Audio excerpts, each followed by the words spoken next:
संत रामपाल जी महाराज एक ऐसे महान संत जिन्होंने अपनी सतभक्ति, तत्व ज्ञान, करुणा और सेवा के बल पर समाज में नई मिसाल कायम की है।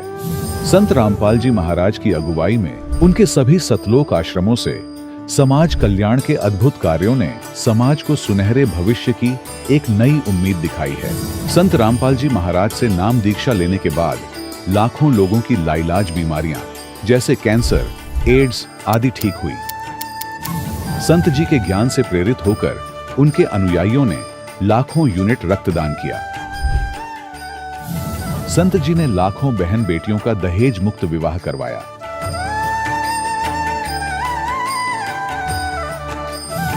संत जी ने लाखों लोगों का नशा छुड़वाया, करोड़ों उजड़े परिवार बसे। संत जी के आश्रमों में समागम के दौरान निःशुल्क नेत्र चिकित्सा, दंत चिकित्सा प्रदान की जाती है। संत रामपाल जी महाराज द्वारा समय समय पर पर्यावरण संरक्षण के उद्देश्य से बड़े स्तर पर वृक्षारोपण किया जाता है। संत जी ने जरूरतमंदों को तत्काल राहत पहुंचाने के लिए एम्बुलेंस सेवा शुरू की। संत जी अपने अनुयायियों को देहदान के लिए प्रेरित करते हैं, जिससे मानवता की सेवा और चिकित्सा क्षेत्र में सुधार हो सके। संत रामपाल जी महाराज के सभी आश्रमों में हर रोज निःशुल्क भंडारा आयोजित किया जाता है, जहां हर वर्ग, हर जाति और हर धर्म के लोग एक साथ बैठकर भोजन करते हैं।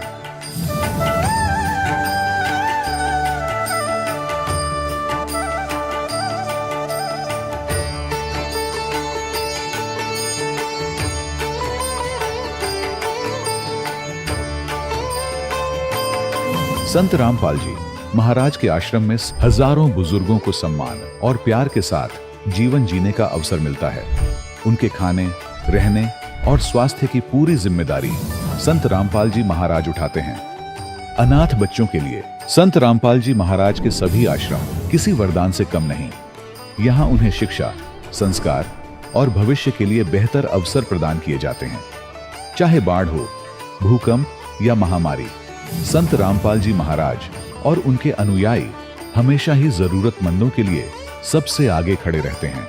कोविड महामारी के दौरान संत रामपाल जी महाराज के आश्रमों से करोड़ों लोगों के लिए भोजन, दवाइयां और जीवन रक्षक सामग्रियां उपलब्ध कराई गई। चाहे गरीब की मदद हो या किसी शोषित और पीड़ित वर्ग के हक और सम्मान की लड़ाई, संत रामपाल जी महाराज ने हमेशा ही उनकी दबी आवाज को सरकारों तक पहुंचाया है और उन्हें उचित न्याय दिलवाने में अहम भूमिका अदा की है। समाज में आध्यात्मिक और सामाजिक मूल्यों के प्रति जागरूकता लाने में संत रामपाल जी महाराज हर कदम पर मानवता के सच्चे सेवक साबित हुए हैं। संत रामपाल जी महाराज का जीवन हमें सिखाता है कि सच्ची सेवा वही है जो निस्वार्थ भाव से की जाए। आइए हम भी इस महान सेवा के कार्य में इस महान संत से जुड़ें और संत रामपाल जी महाराज से नाम दीक्षा लेकर अपने जीवन को धन्य बनाएं।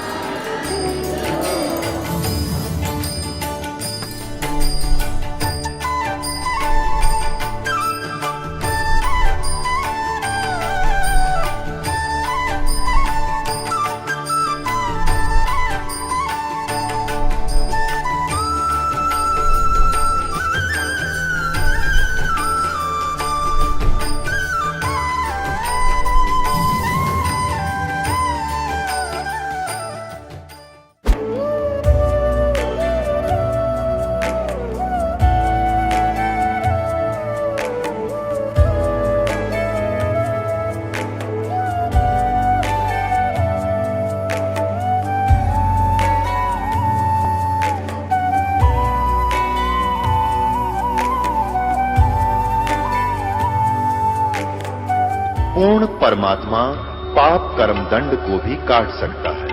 अभी तक जिस भी संत व महापुरुष से मिले, उन्होंने यही बताया कि पाप कर्म फल भोगने से ही समाप्त होगा। वो प्रभु कौन है जो पाप कर्म को काट देता है, वो काल के बंधन से छुड़वा देता है। उसका क्या नाम है, पूजा की विधि क्या है? कृपया अवश्य सुनिए जगत गुरु तत्वदर्शी संत रामपाल जी महाराज के अमृत वचन। दर्शकों, ये कहानी है कोरबा, छत्तीसगढ़ के निवासी आकाश दास जी की। आकाश जी को पहले गठिया रोग था, जिसके कारण उनका जीवन दुखों से भर गया था। रोजमर्रा के काम भी मुश्किल हो गए थे। फिर एक दिन उन्होंने एक पूर्ण संत की शरण ली और नाम दीक्षा प्राप्त की। उनका रोग समाप्त हो गया और उनका जीवन बदल गया। लेकिन उन्होंने एक बड़ी भूल कर दी। उन्होंने भक्ति में मर्यादा का पालन नहीं किया और परिणाम स्वरूप एक भयानक हादसा हुआ। उनका जबड़ा टूट गया और उनकी हालत गंभीर हो गई। परंतु समर्थ परमात्मा ने उन्हें बचा लिया। इस हादसे ने उन्हें सिखाया कि भक्ति में मर्यादा का पालन कितना अनिवार्य है। यह प्रसंग हमें सिखाता है कि भक्ति मार्ग में मर्यादा और नियमों का पालन ही सच्चे सुख और मोक्ष का मार्ग है। तो आइए अब स्वयं सुनते हैं आकाश दास जी की कहानी, उन्हीं की जुबानी। नमस्कार सर। नमस्ते। क्या नाम है आपका? आकाश दास महंत नाम है सर। आकाश दास जी, आप कहाँ से हैं? मैं कोरबा जिला छत्तीसगढ़ राज्य से हूँ। आकाश जी, संत रामपाल जी महाराज जी से आप कब जुड़े? मैंने सर लगभग 2013 के लास्ट एंडिंग ईयर में लिया है।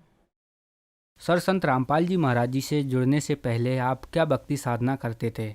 सर, हम पहले से ही कबीरपंथी हैं, तो हम दामाखेड़ा से जुड़े हुए थे। तो पहले से ही कबीरपंथी है, तो कबीर जी की ही साधना करते थे। लेकिन कबीर जी द्वारा बताए गए अनुसार नहीं करते थे। सर, आपने बताया कि आप पहले से ही कबीरपंथी हैं, तो फिर संत रामपाल जी महाराज जी की शरण में जाने का क्या कारण बना? सर, मेरा 2012 में एक बीमारी लग गई थी मुझे। शरीर में गठिया बात कहते हैं जिसे, जोड़ों जोड़ों में दर्द उत्पन्न होते थे, जिसके लिए मैं जब तक पेन किलर नहीं खाता था तब तक मैं ना चल पाता था, ना ही मतलब कुछ भी गतिविधियां नहीं कर पाता था। यहाँ तक कि कपड़े पहनने में भी मुझे ना बहुत ही परेशानी होती थी, बहुत तकलीफ़ होती थी। और जब तक दवाई का असर रहता था तब तक मैं तो चल फिर पाता था। उसके बाद मैं ना पेन किलर के सहारे ही मतलब चल फिर पाता था। इतनी कष्टदायक बीमारी थी वो। लेकिन धीरे धीरे जब जानकारी मिली, और मेरे पिताजी पहले से ही जुड़े हुए थे संत रामपाल जी महाराज जी से, तो उन्होंने बोला कि एक बार इन्हें लेकर चलते हैं संत रामपाल जी महाराज जी के पास भी, इनके भी तकलीफ़ दूर हो जाए करके। इसलिए वहाँ जुड़े भगत जी। ये दिसंबर में जुड़े हैं लगभग 2013 संत रामपाल जी महाराज जी से। सर, संत रामपाल जी महाराज जी से जुड़ने के बाद क्या आपको कोई लाभ भी मिले? लाभ तो अनेकों मिले हैं भगत जी, जिसमें से मैं कुछ बताना चाहूँगा। जो गठियाबात की बीमारी थी, जिसके लिए मैं बहुत ही ज़्यादा असहनीय पीड़ा होती थी, दवाई के द्वारा ही मैं चल फिर पाता था।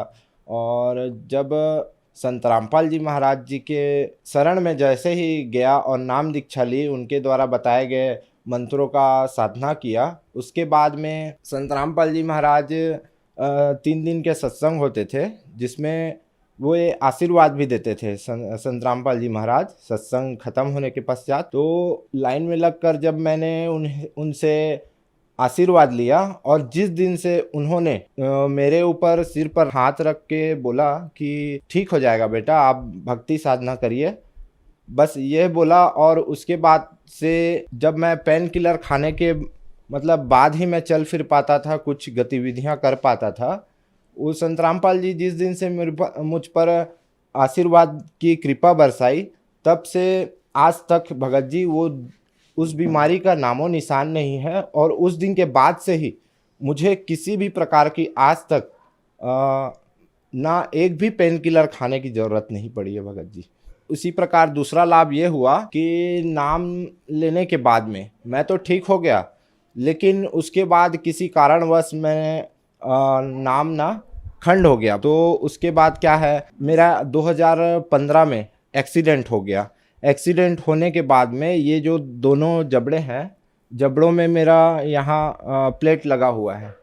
तो जब मेरा एक्सीडेंट हुआ, उसके बाद में जब मैं एससीएल में थे पिताजी, तो एससीएल का जो हॉस्पिटल है उसमें मेरे को भेज दिए। यहाँ से 100 किलोमीटर दूर कोरबा से बिलासपुर भेज दिए।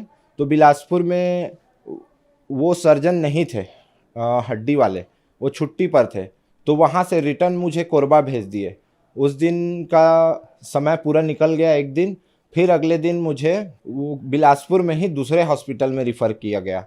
तो 2 दिन ऐसे ही निकल गया। तीसरे दिन मुझे रेस्ट दिया गया। चौथे दिन मेरा इलाज हुआ। उस इलाज के दौरान तो बहुत तकलीफ़ हुई। फिर उसके बाद में मैं लिक्विड ही लेता था, कुछ भी खा पी नहीं पा रहा था, लिक्विड पदार्थ ही लेता था। तो जब गुरु दर्शन के लिए हम जब गए, 1 सप्ताह बाद ही गुरु दर्शन में जाना था, आश्रम में जाना था, बरवाला आश्रम में। तो जब मैं बरवाला आश्रम जैसे ही गया तो वहाँ जो खाने में दाल चावल रोटी दिए जाते थे तो उसे मैं आसानी से खाने लग गया। और उस दिन से ना मतलब वो जो खा नहीं पा रहा था वो भी ठीक हो गई अचानक से। उस दिन जब मैं वहाँ गया ना तो सब चीज़ मैं खाने लग गया।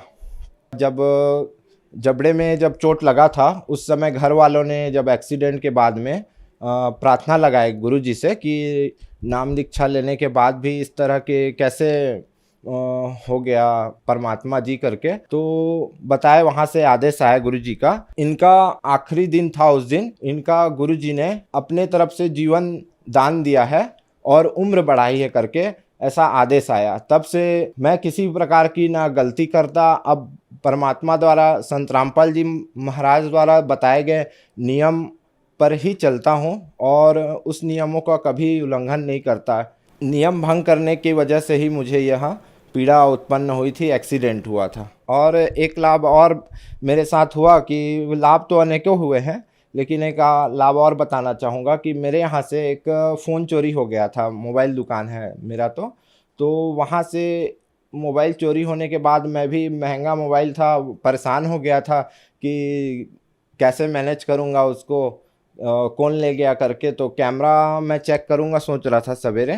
तो जैसे ही सवेरे कैमरा चेक करूँगा सोच रहा था, जैसे ही शटर ओपन किया शॉप का तो साफ़ सफाई करने के लिए काउंटर वगैरह बाहर निकाला ना, उतने में ही जो आदमी ले गया था वो ला कर दे दिया। इस तरह के अनेकों लाभ परमात्मा के तो छोटे छोटे आए दिन होते ही रहते हैं, पर मेरे जीवन में संत रामपाल जी महाराज द्वारा ये बड़ा लाभ था जो कि मेरी भक्ति और मेरा विश्वास संत रामपाल जी महाराज के ऊपर और दृढ़ हो गया। संत रामपाल जी महाराज जी से जुड़ने के बाद आपको बहुत सारे लाभ मिले। आपने बताया कि आप पहले से ही कबीरपंथी हैं, संत रामपाल जी महाराज भी कबीरपंथी हैं। तो इन दोनों पंथों में, संत रामपाल जी महाराज और दामाखेड़ा पंथ वालों में आपको क्या भिन्नता नजर आती है? संत रामपाल जी महाराज और दामाखेड़ा पंथ वालों में एक मेरे को भिन्नता नज़र आई कि वह संत रामपाल जी महाराज जो कबीर सागर में जो कबीर जी द्वारा बताई गई सद भक्ति सद साधना है और जो गुप्त मंत्र है उनके बारे में उन्होंने कबीर सागर के माध्यम से हमें प्रमाणों सहित जो नाम है सत साधना है उसके बारे में हमें जानकारी दी है। और दामाखेड़ा वाले में जो भक्ति साधना थी उससे ना हमारे घर में और ना हमारे ऊपर किसी भी प्रकार के लाभ, ना चमत्कार, किसी प्रकार की इस तरह के लाभ ना हुए थे और साधना ही गलत था। जब संत रामपाल जी द्वारा हम जुड़े, उनके द्वारा बताए गए मार्गदर्शन में और उनके द्वारा भक्ति विधि बताई गई है उसमें जानकारी जब मिली हमें, तब हमें पता चला कि सत साधना तो यही है करके जानकारी हुई। सर, संत रामपाल जी महाराज जी की शरण में जाने के बाद आपको बहुत सारे लाभ मिले।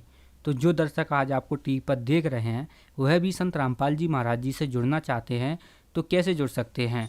जी, संत रामपाल जी महाराज जी से आज के समय में नाम दीक्षा लेना बहुत ही आसान है। उनके सत्संग अनेकों चैनलों पे प्रतिदिन आते हैं और नीचे में पीली पट्टी चल रही होती है और उस पर हमारे इंडिया में हर स्टेट में नामदान सेंटर खुले हुए हैं। वहाँ के नंबर और वहाँ का एड्रेस आपको नीचे दिए गए पट्टी में जो नंबर दिए गए हैं इसमें कॉल करके आप सभी उनके नाम दीक्षा कहाँ मिलेगी, आपके शहर में कहाँ पर नामदान केंद्र है, इसकी जानकारी आपको प्राप्त हो जाएगी। धन्यवाद सर। जी सत साहिब। दर्शकों, अभी आपने सुने संत रामपाल जी महाराज से दीक्षा प्राप्त करके सुखी हुए भक्त के अनुभव। अब देखिए जगत गुरु तत्वदर्शी संत रामपाल जी महाराज के मंगल प्रवचन। तो ये है उसके पाने का एक प्रोसेस है और प्रोसीजर है, ये इंस्ट्रूमेंट है उसको प्राप्त कराने के। ये इनकी पूजा नहीं कर रहे, हम इनको तो प्रयोग कर रहे हैं। तो ये जितने मंत्र हैं ये इन भगवान उस पूज्य वस्तु को पाने के लिए हमारी साधना के शस्त्र हैं। शास्त्र ये शस्त्र हैं, हमारे मंत्र हैं। तो इसमें जैसे पाइप लाए हैंडपंप लगाने के लिए, ये तो प्रथम मंत्र की कमाई से आपको लाभ हुआ। फिर बोकी, ये है सतनाम। इस बोकी को मारेंगे नीचे से, फिर बाहर मिट्टी निकालेंगे, फिर मारेंगे, फिर निकालेंगे, और पाइप साथ साथ चलेगी। तो जो सतनाम है ये श्वास उश्वास के 2 मंत्र का है। इस 2 मंत्र के जाप का आपने तब तक साधना करनी है, जैसे बोकी का काम उस समय तक है जब तक वो पानी जल तक ना पहुंच जाती पाइप। अब पाइप पहुंच गई जल तक नीचे पृथ्वी में, और यदि उसके ऊपर हैंडपंप नहीं लगाया तो अब पाइप भी व्यर्थ है। नीचे लोअर कर दी, वो भी व्यर्थ है। अब उसके ऊपर हैंडपंप लगाया जाएगा, और हैंडपंप की भी पूजा करनी पड़ेगी, सेवा, उसको घुमाना हिलाना पड़ेगा, तब वो पूज्य वस्तु मिलेगी जल। तो ये जो पाइप लाए हम खरीद कर, ये तो प्रथम मंत्र का लाभ समझो। और सतनाम का जो जाप है 2 अक्षर का, ये बोकी समझो। ये इसका काम ये होगा। यदि सारनाम नहीं मिला तो वो बोकी भी, पाइप लोअर की हुई भी व्यर्थ गई। तो कंप्लीट स्पिरिचुअल जो way of worship, method of worship है, वो कंप्लीट हमने प्रयोग करना पड़ेगा, तभी वो वस्तु प्राप्त होगी। तो मूल जो सतनाम का जो 2 अक्षर का मंत्र है, वो तो श्वास उश्वास से जाप करना है। उसने तो पाइप पहुंचा दी पानी के तक, एंड उसका। अब सार शब्द जो है, सार नाम आदि नाम, वो हैंडपंप है ऊपर का मशीन, और वो लगाई जाएगी, फिर वो पूज्य वस्तु रोज प्राप्त होगी, कितना निकाल लियो। तो इस प्रकार परमात्मा प्राप्ति होगी पुण्यात्माओं। वो स्पिरिचुअल नॉलेज दास के पास है, आओ और ग्रहण करो।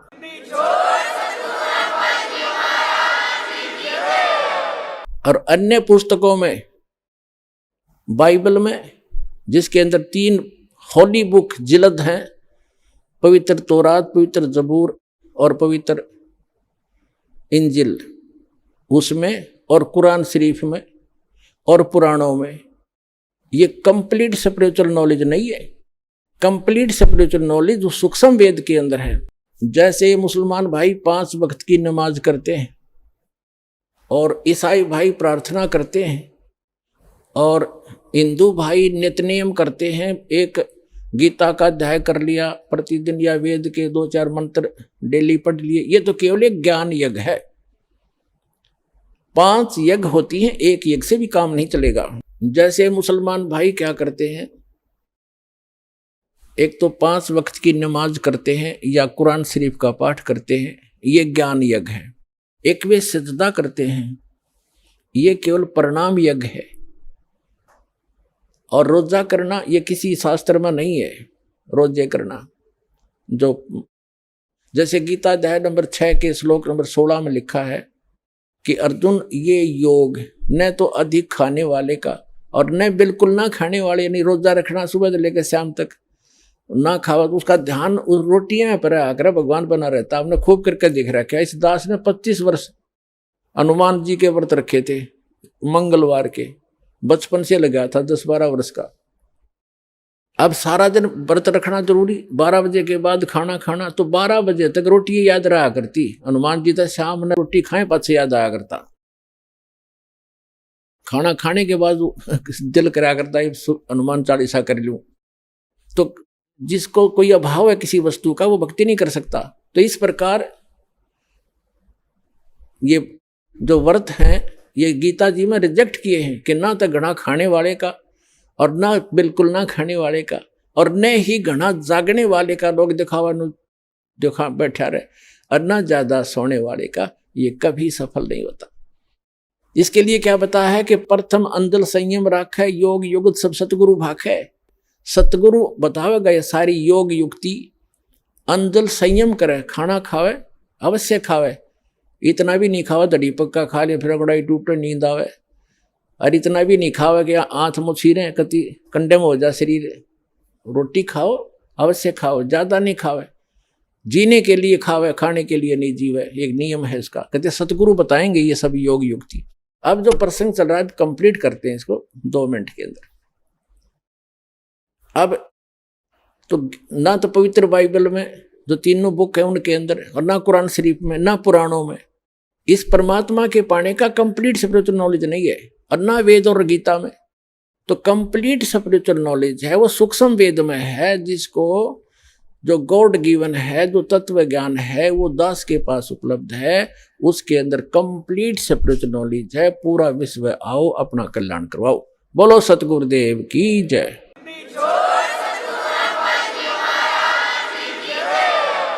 आज सबसे पहले परमेश्वर कबीर जी की सर्वसंगत को परमात्मा का लाख लाख शुक्रिया करते हैं कि परमेश्वर ने आप जी का क्रौथा आश्रम वापस दिलवा दिया।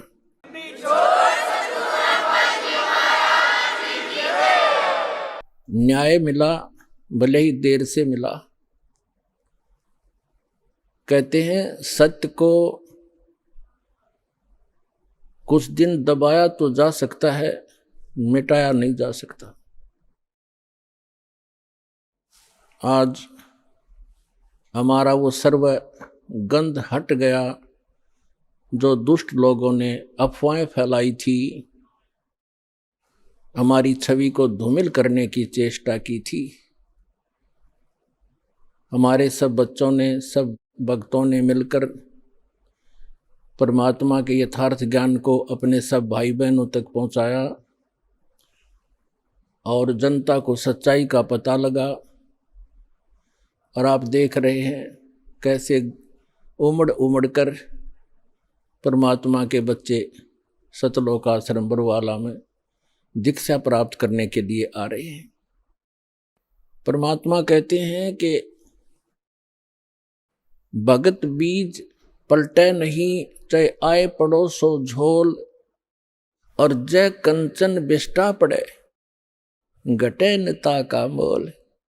यदि सोने को, गोल्ड को टट्टी के अंदर डाल दिया जाए, उसकी कीमत कम नहीं होती। जिसको पता लगता है कि गोल्ड है, उठाकर साफ करके और अपनी तिजोरी में रख लेता है। तो पुण्यात्मा, हमारे ऊपर जो गंध डाला था, आज जनता को पता चला कि सोने के ऊपर ये दुष्ट लोगों ने कूड़ा करकट डाल दिया था। आज साफ होने पर पता चला कि who is Rampal, who is Kabir God, और क्या था सतलोक आश्रम क्रौथा की सच्चाई।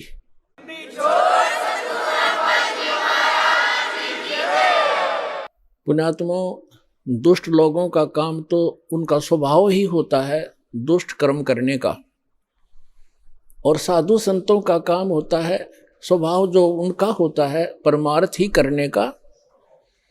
और कबीर साहब ने हमें शिक्षा भी दी है कि जो तोकू काटा बोवे ताको बो तू फूल, तो हे फूल के फूल हैं वाह को है त्रिशूल। हमें परमात्मा कहते हैं कि आपको यदि कोई कष्ट देता है, आप उसको कुछ ना कहो, परमात्मा पर छोड़ो, फिर देखना वो उसका कैसा रिजल्ट आपको देगा। जो तोकू काटा बोवे वाको बो तू फूल, और तोहे फूल के फूल हैं वाको है त्रिशूल। वो तो विधान है परमात्मा का, जो जैसे कर्म करेगा उसको फल तो मिलेगा ही मिलेगा। अब पुण्यात्मा कहते हैं संत न छोड़े संतता, कोटिक मिलो असंत। साधु भक्त अपना स्वभाव नहीं चेंज किया करते, बदला नहीं करते, चाहे कितने असंत दुष्ट लोग उनसे कितना ही बुरा व्यवहार करते रहे, वो भगवान पर विश्वास रखने वाले होते हैं। जैसे 12 जुलाई सन 2006 को क्रोथा कांड उन्हीं दुष्ट लोगों ने किया था जो अभी 9 अप्रैल सन 2013 में उन्होंने अपनी जात फिर दिखा दी जनता के सामने। वह सच्चाई आ गई कि ये कितने अच्छे लोग हैं और कितने झूठे हैं, कितनी अफवाह फैलाई थी। यही कारण उस दिन था और वही कारण ये 9 अप्रैल को इन्होंने करके दिखा दिया। पुण्यात्माओं, आप परमात्मा पर विश्वास रखना। संत साधु कभी किसी का बुरा नहीं सोचते, ना करते और ना ही सोचना चाहिए। परमात्मा से कोई चीज छुपी नहीं है। यदि हम भगवान से डरने वाले हैं और हम परमात्मा कबीर जी को परमात्मा मानते हैं तो भगवान भगवान वाले काम किया करता है। आपने बहुत शांति रखनी पड़ेगी। उन दुष्टों का तो नाश होया पड़ा है, उनका तो पतन हो रहा है। वो चाहते हैं कि आपका भी नाश कर दें झगड़ा वगड़ा करके। आपने जो संयम दिखाया 9 अप्रैल सन 2013 में क्रोथा के अंदर, मेरी आत्मा गदगद कर दी। बच्चों, तुमने साधुता दिखाई।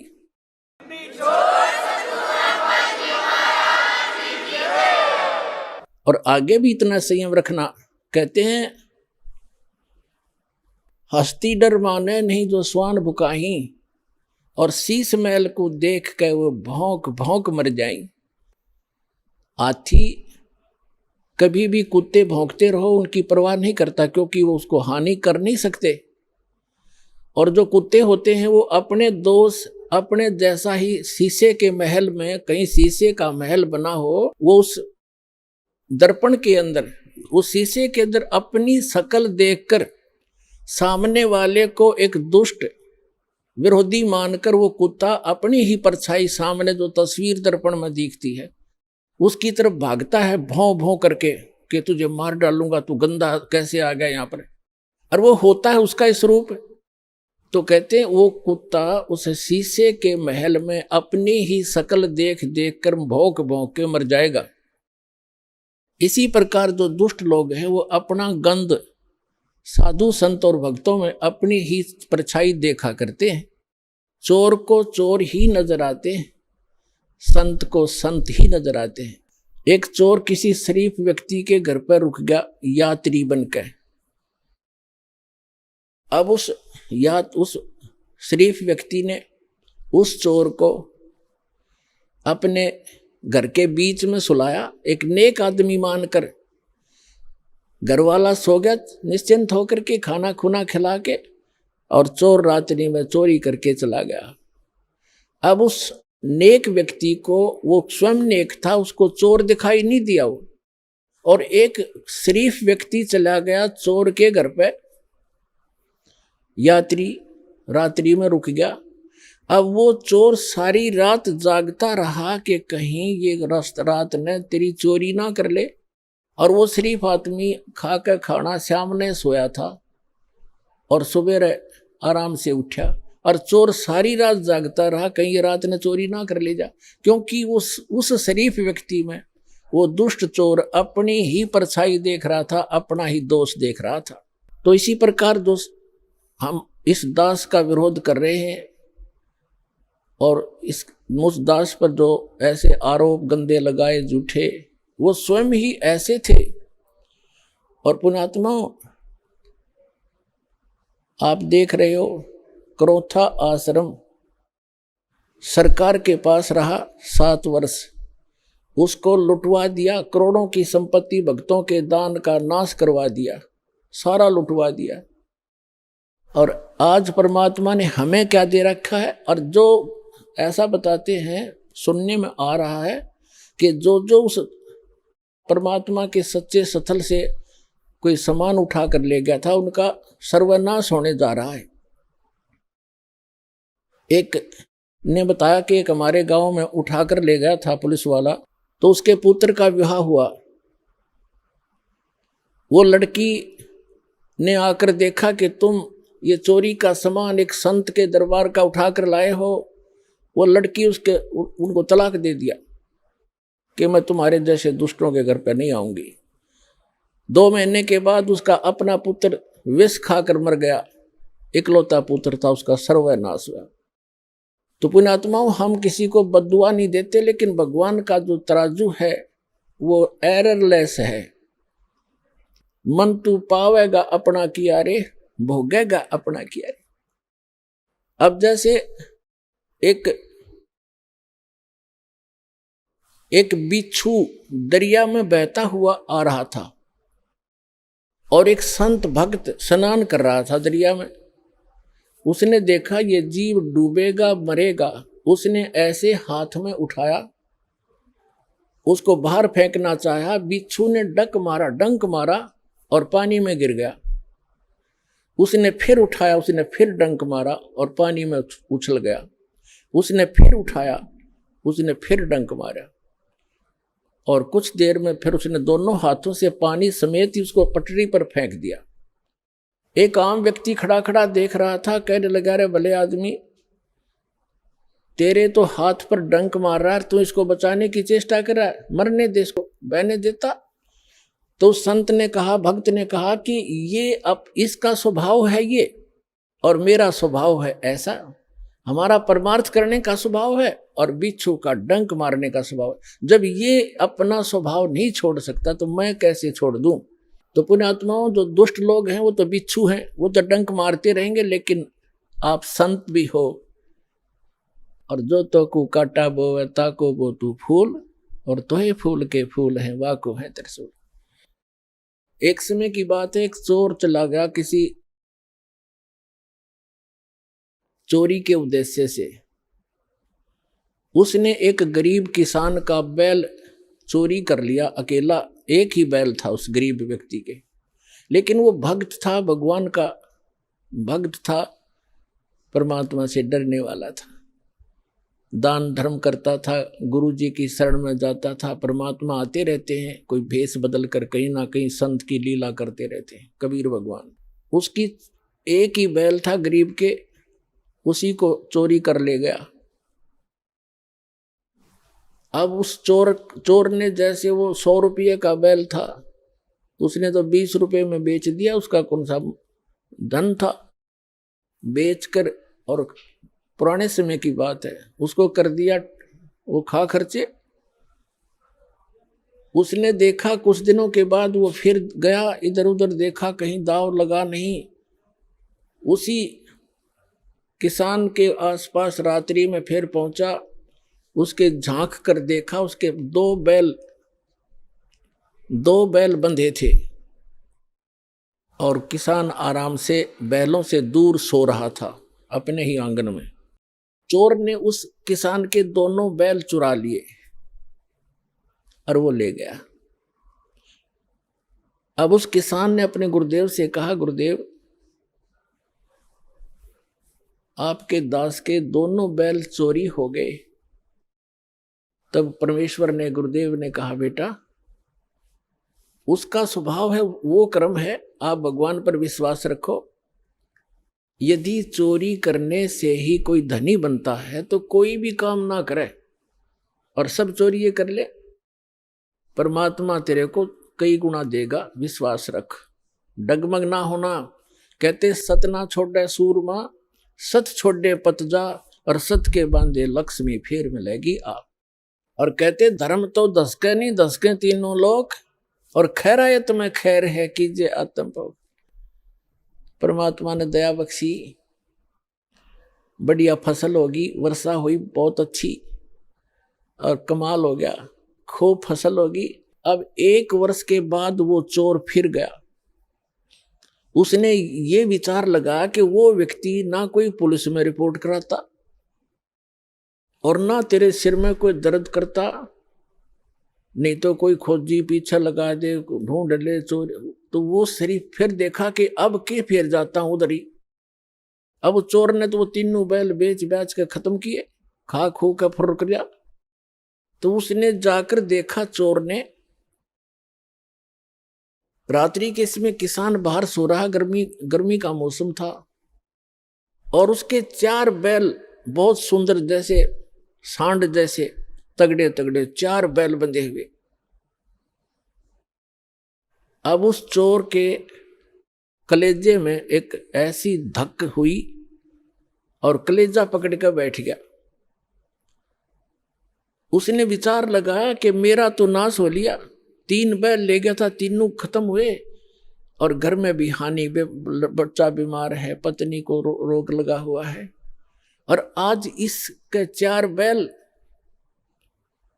उसने उस किसान को उठाया, सूते हुए को। उसने किसान ने कहा भाई कौन है तू? मुझे सोने दे भाई, सारा दिन खेतों में काम किया है, मैं थका पड़ा हूं। और वो कहने लगा मैं चोर हूं भाई। किसान कहने लगा भाई कोई बात नहीं, आप अपना काम करो, मुझे डिस्टर्ब ना करे, सोने दे, वक्त से उठना है, आप अपना काम करो जो जिस काम आए हो।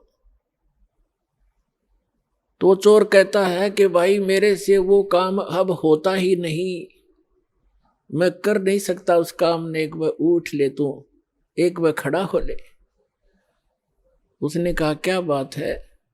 चोर ने बताया कि भाई मुझे चाहे तो पुलिस में पकड़वा दे और चाहे किसी गांव के व्यक्तियों ने बुला के जान तो मरवा दे, मैं सच्ची बताऊंगा आज। वो कहने लगा किसान के बता भाई क्या बात है? मैं ना तो तेरे को पुलिस में पकड़वाऊं और ना मैं तुझे किसी से पिटवाऊं, भाई तो क्या करना चाहते हो बताओ। उसने कहा कि मैं आपका पहला बैल भी मैं चुरा कर ले गया था, और तेरे दूसरे बैल, जब फिर मैं दूसरी बार आया तो आपके 2 बैल थे बहुत सुंदर, और मेरे उस एक, वो भी मेरा वैसे ही विनाश हो लिया था, वो भी खर्च हुए। दूसरी बार आपके दोनों बैल भी मैं चुरा कर ले गया था, और मेरे पास आज खाने को दाने नहीं, और तेरे पास 4 बैल खड़े हैं, मुझे युवराज बता दे ऐसा गरीब आदमी तू कैसे लाया 4 बैल? तब उसने कहा भाई अब सुन ले मेरी, मैं कहां से लाया? मैंने गुरु बना रखे हैं और वो परम संत भगवान आए हुए हैं, मैं उनका सेवक हूं, उनकी आज्ञा का पालन करता हूं, और ऐसे कर आप भी दीक्षा ले लो। परमात्मा धनी करेगा तब धनी बना करते हैं। तो उसने कहा ठीक है भाई, मैं दीक्षा ले लूंगा। अपने गुरुदेव के पास लेकर गया वो किसान उसको कि गुरुदेव एक भक्त आया है, आपका दास आया है और ये दीक्षा लेना चाहता आपसे। अच्छा बेटा दीक्षा ले लो। तो गुरुदेव ने बताया कि बेटा चोरी नहीं करनी, मांस नहीं खाना, शराब नहीं पीना। तो उसने कहा महाराज मैं बड़ा दुष्ट व्यक्ति था और आपके इस देवता के मैं तीन बैल चुरा कर ले गया था, मेरा तो नाश हो गया, मेरा बच्चे भी बीमार, मेरी पत्नी को भी रोग है, और आपके इस बच्चे के 4 बैल बंधे। तो उसने कहा बेटा कोई बात नहीं, अनजान में गलती ना जाने किस किस पे हो जाती है, और फिर सुधर जाओ, इंसान ही होता है। और बेटा भगवान देता है तभी धनी हो सकता है, ऐसी बकवादों से धनी नहीं हो सकता। उसको दीक्षा दिलवा के उस चोर को अब तो भक्त बन गया। कहते हैं हर सुमरे सो हंस कहावे, कामी क्रोधी कागरे। भक्ति करे तो भक्त हो गया, चोरी करे था चोर था, अब भक्त बन गया। अपने घर लाया उसको और कहा भाई क्या काम करता है? वो कहने लगा मैं भी किसान हूं। भाई ठीक है, ऐसे कर, एक बैल ले जा तू और एक अपना किसी और से जुगाड़ करके कर लिए, एक बैल ले जा और अपना कमा ले। तो उसने कहा नहीं, मैं बैल ले जरूर जाऊंगा क्योंकि मेरे पास अभी भी जुगाड़ है नहीं, लेकिन आपका जो मैं चोरी करके ले गया था वो भी पाई दूंगा, मुझे पता लग गया बाग फिर अगले जन्म में देना होगा। तो पुण्यात्माओं, ये करौथा आश्रम जो है उसमें करोड़ों की संपत्ति थी बच्चों के दान की। इन दुष्ट प्रशासन वालों ने, हरियाणा के मुख्यमंत्री आर्य समाज जी है और उन जो हमारा विरोध कर रहे हैं वह भी आर्य समाज के जो आचार्य वगैरह हैं, उनकी दुकानें बंद होने लगी थी क्योंकि मैं इस दास ने इस नकली महर्षि दयानंद के सत्यार्थ प्रकाश के अज्ञान को वेदों से तुलना कर दी और उसका वो कैसा समाज सुधारक था उसी के इतिहास में लिखा हुआ इन आर्य समाज के आचार्यों का जीवनी वह दिखा दी। शराब यू भांग यू पीवे भाई, तमाकू यू सूंगे, हुक्का यू पीवे, भांग पीवे, चाय पीवा तो कम से कम अब रंग बसम खावे। और वेदों से तुलना कर दी कि सत्यार्थ प्रकाश नाम का जो सदग्रंथ है उसमें लिखा तो ये है कि शास्त्र वेदों के अनुसार मैंने इसकी रचना की है, वेद के टोटली विरुद्ध है। और ऐसी बेहुदी बातें लिखी है, मैं आपको बताती हूँ मुझे शर्म आती है उसमें क्या लिखा। तो ये इसलिए बताया था दास ने कि ठीक है गलती सब पर हो जाती है, दास को वो ज्ञान हुआ, आप भी भगवान के बच्चे हो सभी, एक दयानंद की नहीं। इस दास ने सभी संत और पंथों की वह जो अज्ञान था सदग्रंथों से जांच करके जनता को दिखा दिया, जिसका परिणाम ये है लाखों की संख्या में उमड़ कर आ रहे। तो जिस कारण से उनको ये चिंता बन गई इन आचार्यों को, आर्य समाज के आचार्यों को, प्रधानों को, कि जिन आर्य समाज के व्यक्तियों से तुम चंदा ले लेकर अपनी दुकानें चला रहे हो, यदि उनको पता लग गया कि सत्यार्थ प्रकाश इतना बेहुदा ग्रंथ है और ये महर्षि कहते हैं आसपास भी नहीं था दयानंद, तो फिर ये सभी उनके अनुयायी रामपाल के पास चले जाएंगे और उनका कल्याण हो जाएगा। ये कल्याण नहीं चाहते, जानबूझ साची तजर करे झूठ ते दे और ताकि संगत है प्रभु सौपन में भी ना दे। तो ये जानबूझ कर बकवास करे, इनको सबको पता चल गया है और बुद्धिमान है वो शांत हो गए। और ये दुष्ट टाइप के लोग अभी भी विरोध कर रहे हैं। ये तो वो हैं परमात्मा कहते हैं हाथी डर माने नहीं, जय स्वान भुकाही और सत्संगी संग ना तजय चतराम बसाई। हाथी जैसे कुत्तों के भौंकने से कभी परवाह नहीं करता, चलता रहता है। तो साधु संत चाहे कोई कितना विरोध करो पर सच्चाई पर रहे, भगवान से डर कर चले, किसी का बुरा नहीं करे, सोचे भी नहीं, करना तो बहुत दूर की बात है। तो उसका बुरा कभी नहीं हो सकता, ना तो फिर भगवान की आवश्यकता ही नहीं, भगवान है ही नहीं कहीं पर। तो अब उस आश्रम के अंदर पुलिस वहीं पर सरकार के कब्जे में और करोड़ों की चोरी करवा दी, एसी तक उठा ले गए और उसको कह दिया वो अनट्रेसेबल है, पता नहीं लगा चोर का। तुम टिंडे लेने बैठी थी पुलिस वहां पर, चोर का पता नहीं लगा। अरे ये पता लगेगा चोर का। भगवान कहते तुम उस दरगाह का महल नहीं देखा, धर्मराज के तिल तिल का लेखा। परमात्मा सारे पूरे कर देगा बच्चों तुम्हारे, देख लेना। पर तुम बैलेंस ना खोइयो, अपनी शांति बनाए रखना। कुछ दिनों में दिखा देंगे आपको, ये पूरा संसार पलटेगा।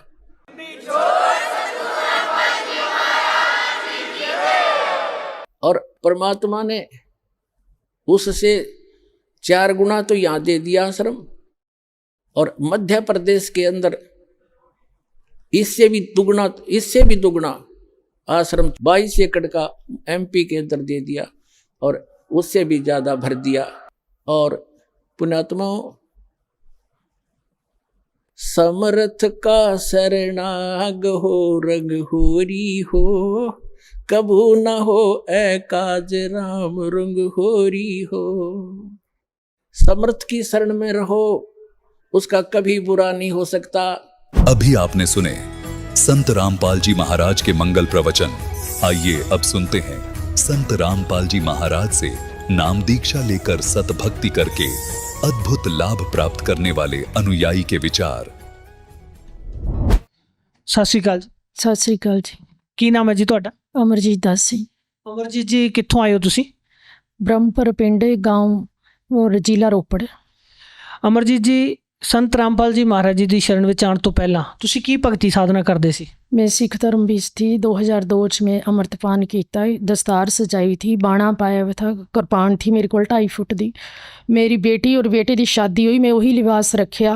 5 बाणियां का मैं पाठ करती थी। रात को 2:30 बजे मैं उठती थी, केशी स्नान करती थी। मर्यादा विच में इतनी रही कि भक्ति पावरफुल होवे। मेरी बेटी की शादी थी, मैं उस शादी विच भी बेटी दे जो खान पान सब कुछ बनया था, मैं कुछ नहीं खाया। 3 दिन मैं दुध पींदी रही कि मेरी इस मर्यादा च पंगता ना होवे। 52 मर्यादा थियां इस सिख धर्म विच। और रात के 2:30 बजे उठ के मैं पाठ करना सुखमनी साहिब का 5 बाणियां दा, और अपने नितनेम के बाद मैं 10 बजे फिर चल जाना, 12 बजे आना। मैं अपनी समाधि विच रहिंदी थी, उहदे विच मेरे पर बहुत बड़ी रिद्धि सिद्धि का प्रभाव पड़िया जी। फिर संगत विच गलबात होने लगी, फिर उहदे विच मैं 2013 विच सारिਆਂ ਦੇ ਪਿੱਛੇ हट गई कि नहीं मैनू परमात्मा ही चाहिए। मैं गुरु नानक जी कोले ही प्रार्थना करती रही कि परमात्मा तुसी किहो जे और कित्थे है। फिर महाराज ने कुछ भी मैंने गुरु नानक जी ने कुछ नहीं दसिया, पर एक विश्वास रहा कि जन्म साखी पढ़िया कर तू, ਉਹਦੇ सारा कुछ तेनों पता लग जाना। मैं पढ़ी रही, ਸਿੰਘਾਂ ਕੋਲ ਜਾਂਦੀ ਰਹੀ, ਰੱਤੇ बड़े वाले संत कोल गई, उन्हें कहा बीबी घरी बैठ, डेरे विच ना जाई किते भी, तेनों अपने आप ही पता लग जाना। ਜਿਉਂ ਜਿਉਂ मैं भगती करती रही, ਉਹਦੇ ਵਿੱਚ मेरे संसार ते मन पिछे हटदा रहा और भगती विच मैं अगे चलती रही। ਸੰਤ ਰਾਮਪਾਲ ਜੀ ਮਹਾਰਾਜ ਜੀ ਦੀ ਸ਼ਰਨ ਵਿੱਚ ਤੁਸੀਂ ਕਿਸ ਤਰ੍ਹਾਂ ਆਏ? जी मैं सिख धर्म विच इतनी रंग चुकी थी ना भी मैनू संसार वाला कोई भी संत किसी तरह की मैनू कोई अंदर ते इच्छा नहीं थी कि सिख धर्म के उपर कोई संत है। मेरा बेटा जिस टाइम छुट्टी आया 15 दिन की, तो 6 तरीक को आया, 7 तरीक को ही पानी विच बह गया, 12 दिन बाद मिलिया। इन्ना बड़ा मेरे नाल हादसा होया और उसका मैं मुख भी नहीं देख पाई है, ਤਾਂ भी मेरा मन नहीं हटिया सिख धर्म ते। उसी तरह मर्यादा सी तो मैं बाणी करती रही, उच्चारण केशी इशनान करती रही, पर अंदर पाठ भी आरंभ था ग्रंथ साहिब का, पर मेरे मन च कोई फर्क नहीं पिया कि मेरे नाल इस धर्म विच इन्ना बड़ा बुरा मेरे सज़ा मिली। फिर जी मेरे 6 महीने बाद बेटे जाने के बाद 6 महीने बाद मेरा एक्सीडेंट होया। उस तो उपरंत मेरे मन च फर्क पै गया कि इन्हां संतां ने किसी तरह दे भी मैनू रास्ता नहीं दिता है। मैं इन्नी मर्यादा विच भी रही और भगती भी की, बेटा भी चल गया। अब मैं एक विनती की गुरु नानक जी अगे कि गुरु नानक जी तुसीं ना मैनू एक हिरदे च जख्म दिता, एक बाहर ते दिता। हिरदे विच तां जख्म मेरे पुत्तर दा गा भी वो 27 साल का था, मेरे अगे गया, और बाहर का जख्म तुसीं ये दिता भी मेरी हक भी बंद कर दी। इतना भयंकर एक्सीडेंट होया मेरा। उस दौरान ही इस प्रार्थना के बाद ही 6-7 दिन बाद मैनू फोन आंदा है रात को। फिर मैं फोन चक्या नहीं हैगा, घर दे मुखी ने कहा भाई फोन देख लिया, कहते नहीं होना किसी रिश्तेदार का, पर अंदर कुछ मेरे दा कि कोई होर ही नंबर है। जब सवेर का टाइम होया मैं ही वो नंबर मिला दिता, नंबर कोई दिखते नहीं तो मैं ही मिला दिता, तो फोन बरमाले आश्रम च मिलिया। उत्थे फिर उस भगत ने कहा, मैनू ये नहीं पता भगत है, उन्हें कहा भी दसो भाई तुहाडा फोन आया। मैं कहा जी मेरा बेटा संसार ते चले गया, भी मैनू दसो मैं जीवन अगला किस तरह जीऊँ। मेरा मन बहुत अंदर टेंशन दे नाल 24 घंटे घिरिया रहिंदा। उन्होंने कहा अपना एड्रैस लिखाओ तुसीं, तुहानूं असीं ज्ञान गंगा पुस्तक भेजदे हैं और इस ज्ञान गंगा नूं पढ़ के देखना। इस पुस्तक विच तुहानूं अपने आप पता लग जाना कि संसार च रहना किस तरह है। उन्होंने ज्ञान गंगा पुस्तक 22 दिन दसी थी, 15 दिन बाद पहुँच गई, पर मैं ज्ञान गंगा पुस्तक के 2 ही पन्ने पढ़े थे, वो भी मेरे इन्ने समझ नहीं आई। अंदर तो इतनी तैयारी आत्मा ने पकड़ ली कि ये नाम दीक्षा लेनी है, पर ये पता नहीं था मैंने भी नाम दीक्षा लेके होना क्या है और किस जगह मिलती और अगे किस तरह गुरु जी ने सानू मंत्र देने, कुछ पता नहीं था। पर यही पता था कि मैं नाम दीक्षा लेनी है। परिवार वाला कोई मनने नूं तैयार नहीं था, यही गल कहते थे कि जिन्हों ने तेनों दसिया तो उहदे नाल ही चले जा। मैं कहा नहीं भी तुहानूं जाना ही पैना। जिस टाइम करदा मुखिया गया है नाल, पर उत्थे जाके भगतां नाल कोई गल नहीं हुई। घर भगतां ने ही गल कहा कि भाई तुसी ज्ञान समझ लो पहला फिर दीक्षा लियो। मैं कहा नहीं मैं दीक्षा अज ही लेके जाना। उन्होंने फिर कहा कि नहीं तुसी ज्ञान समझ लो। मैं कहा नहीं मैं दीक्षा अज ही लेके जाना। और मैनूं ये भी पता नहीं था कि नाम दीक्षा दे के ये मंत्र करने ते कितनी पावर अंदर आनी है। जिस टाइम वो मैनू अंदर लै गए, जिस टाइम गुरु जी मैनू शब्द मंत्र देन लगे और मेरे अगे पिछे मेरे कुछ भी महसूस नहीं होया और मैंने यही होया अंदर की बच गई, बस यही होया। मैं उन्होंने बाहर आके दसे, उन्होंने कहा भी ठीक है तुसी मर्यादा सहित रहोगे।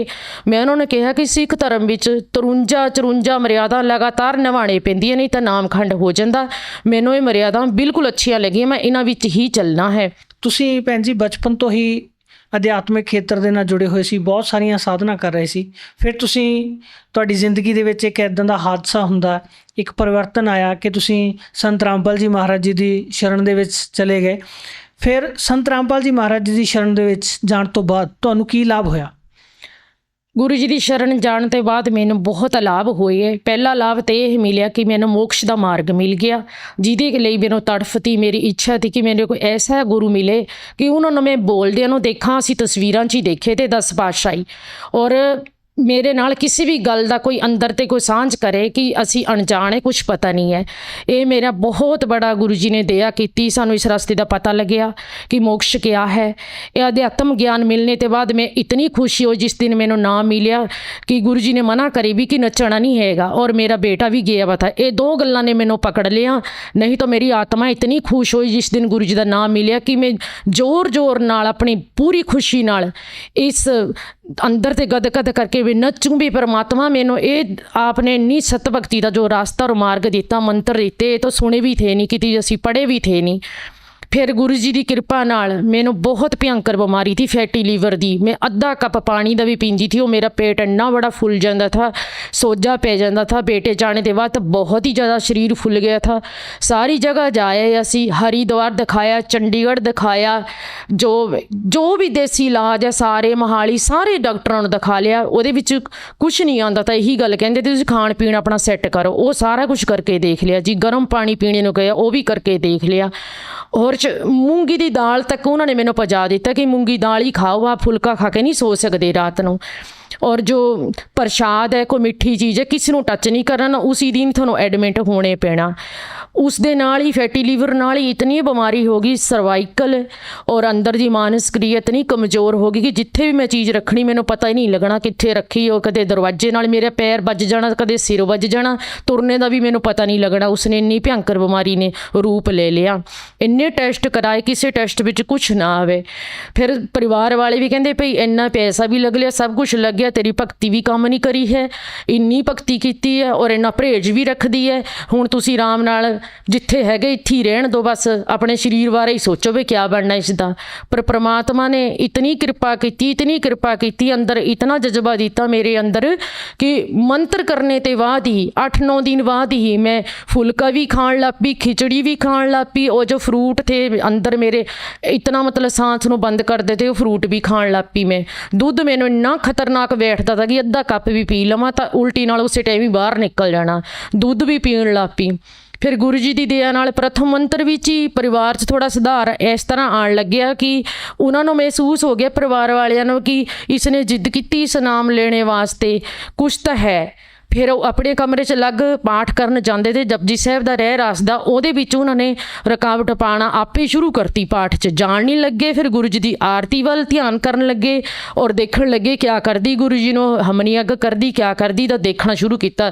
हौली हौली सारे कमरे विच आन लगे। 1 साल बाद फिर परिवार ने सारे ने गुरु जी की दीक्षा लई, मेरी बीमारी दूर हुई है। और ज्ञान विच जो भी किसी किस्म की गल का, कोई भी बाहर की गल करते थे, बड़ियां बड़ियां गल्लां करते थे, साडे गुरु ऐ करते, साडे गुरु ऐ, वो बोलना बंद किया। और सारा कुछ ही फिक्का लगन लगा कि ये कुछ नहीं है, ये जो समाज वाले दसदे है, बड़े बड़े महारिषि दसदे, भाई ये कुछ नहीं है, जो भी है गुरु जी कहा करते हैं।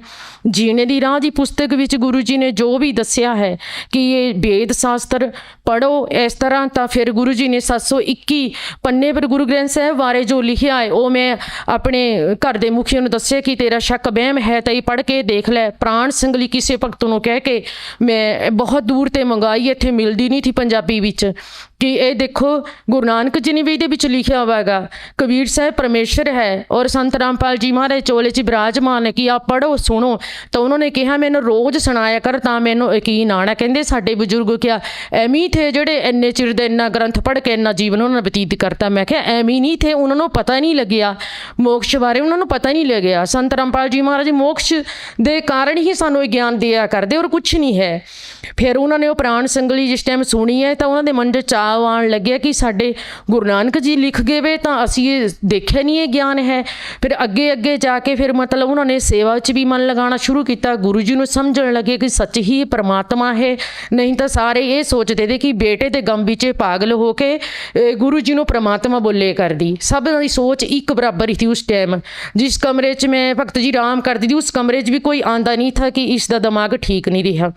मेरी मानस क्रिया गुरु जी ने इस तरह ठीक की है, जो मैंने चीज़ रख के पता नहीं लगता कित्थे रखी, वो बिना दवाई तो ठीक की। असी प्रार्थना गुरु जी को भेजी, गुरु जी मेरी मानस क्रिया ठीक नहीं है। गुरु जी का आदेश आया कि कबीर साहब परमेश्वर दिया करेंगे। महीने बाद मैनू मतलब जो दरवाजे विच मेरे पैर हथ सिर इदां ही बजदे ते चक्कर नाल वो सारे बंद हो गए, बिल्कुल ठीक हो गया, सीधी तुरन लगी मैं।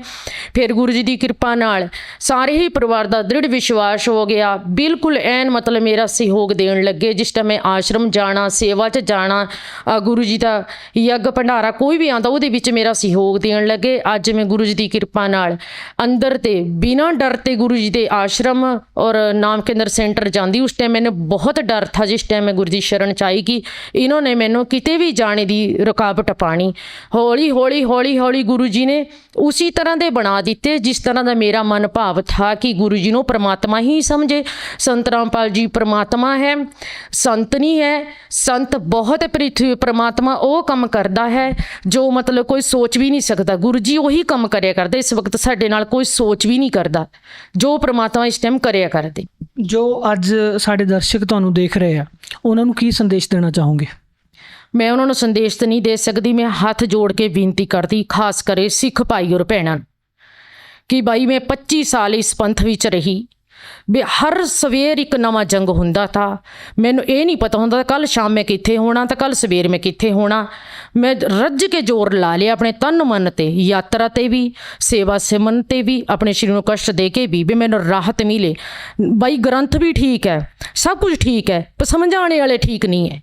ये मनो ना मनो, पर अपना ग्रंथ खोलो, उसनों देखो बिच क्या है, उन्होंने बारंबार पढ़ो। ओ भाई एडे बहुत सवा लाख दा रुमाला देंदे एक ग्रंथ पर, जिहदा दुख करोड़ों का ही है, उस दुख नूं सिंह नहीं जान सकते हैगे। मैं जिस दिन मेरा बेटा दरिया विच गया, रात नूं मैं 8 बजे मैंने खबर मिली है कि बेटा दरिया च चल गया। 8 बजे मैं केसगढ़ साहब जाके बैठी, किसी ग्रंथी ने नहीं मैंने पूछा बीबी तेरे नाल ये क्या भाना वरत्या, कहंदे दरवाजा नहीं खुल सकता हुण, दरवाजे बंद है। रात नूं 8 बजे बैठी उत्थे अरदासां करे दी मेरा बेटा मिल जाए, मैनूं चाहे उहदी लत्त बांह टुटी भी, चाहे वो बेहोश है, कुछ भी है, पर मैनूं शरीर मिल जाए उहदा और मैं तुहाडा सिंह बनाऊंगी। रात दियां भाई 8 बजे दियां अरदासां करे दी मैं केसगढ़ साहब, सवेर दे 6 बज गए। किसी ने किसी दी मेरी कोई गल नहीं सुनी हैगी, और ना ही किसी पाठी ने मैंने कहा कि बीबी तू हौसला रख, तैनूं को रास्ता मिलूंगा। मैं सब ते बड़ी ये बिनती कर दी है इन्हां सिंह भाइयों को कि तुसी बाणी पढ़दे तो किसी पर दया करो, उहदा दर्द समझो। जिस गुरु ने तुहानूं जो मर्यादा दसी उहदे मर्यादा दे अंदर रह के ये काम बन सकदा, नहीं तो बहुत ही मतलब जिद्दां मेरे नाल होई है, ये देख लो किस ढंग नाल होई है, किसी नाल भी हो सकती। विश्वास एक भगत दा बहुत बड़ी चीज़ है। मेरे विश्वास नूं बहुत बड़ी ठेस लगी है, और मैं जिस तरह एक इस्त्री नूं तो बहुत ही ज़्यादा मतलब उंगलियां उठांदे सब कोई, ਸਿੰਘਾਂ नूं तो चल ये होना है कि साडा दल है, जत्था है। मैं सब जगह जाके देख लिया। ਇਹ गोबिंद सिंह इत्थे ਜਿਹੜੇ ਆਪਣੇ ਪਿਆਰਿਆਂ ਨੂੰ ਲੈ ਕੇ ਲੜਾਈ ਨੂੰ ਜਾਂਦੇ थे, ਉਹ ਲੜਾਈ ਤਾਂ ਹਰੇਕ ਘਰ 'ਚ ਐਵੇਂ ਹੀ ਖੜੀ ਹੋਈ ਵੀ ਹੈ। ਹੁਣ ਤੁਸੀਂ ਮੰਨੋ ਨਾ ਮੰਨੋ, ਉਹ ਤਾਂ ਜੰਗ ਦੇ थे जंग जीतने वास्ते। हुण तो जंग तो अपने नाल एक दूसरे ने छेड़ लिया वा, थानू बुरी लगे चल गल खरी लगे, पर मैं देख लिया केसगढ़ साहब साडे घरां कोल ते 8-9 किलोमीटर दूर है। असी कोई दिन तिहार कुछ नहीं छड्डदे थे, जिस टाइम पूरे जोश जलाल नाल इस तिहार च शामिल नहीं हुंदे थे और मर्यादा दा पाल नहीं करते। सब पता है परमात्मा नूं भी साडे नाल बणी क्या है। असली जिंदगी तो मेरी हुण है, 34 साल तो मेरे इस तरह चले गए जिस तरह कोई कार्टून हुंदा। भाई कार्टून नहीं है जिन्हों को लाभ नहीं मिलिया है। मैनू गुरु जी ने जो लाभ दिते है वो अच्छे परम पिता परमात्मा की निशानी है, अपने बच्चे नूं गोद विच रखदा वो पिता मिलना जरूर। जे इसे ग्रंथ विच तुसीं देखो, हुक्मनामे नाल गल नहीं बननी भाई। धन्यवाद जी। सत साहिब, सत साहिब।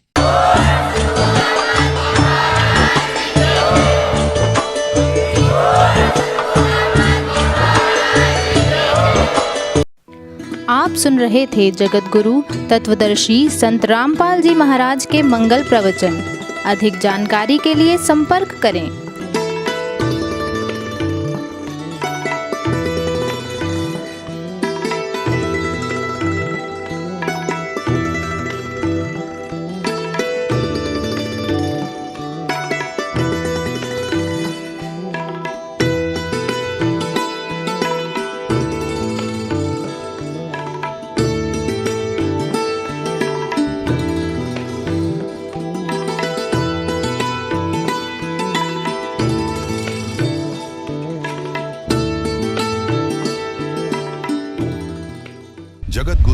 तत्वदर्शी संत रामपाल जी महाराज जी के पावन सानिध्य में भक्ति की अलख जगाने तथा श्रद्धालुओं को सत्य भक्ति मार्ग का रास्ता दिखाने हेतु कनाडा के लोकप्रिय चैनल द TVNRI चैनल पर जगत गुरु तत्वदर्शी संत रामपाल जी महाराज जी के मंगल प्रवचनों का प्रसारण प्रतिदिन सुबह 7:30 बजे से 8:30 बजे तक तथा रात्रि 7:30 बजे से 8:30 बजे तक किया जा रहा है। इस सत्य भक्ति मार्ग को अपनाने के लिए अधिक से अधिक सत्संग प्रसारण देखें। इस सत्संग प्रवचन का सीधा प्रसारण संत रामपाल जी महाराज लाइव सत्संग YouTube चैनल और जगत गुरु संत रामपाल जी महाराज Facebook पेज पर भी देख सकते हैं।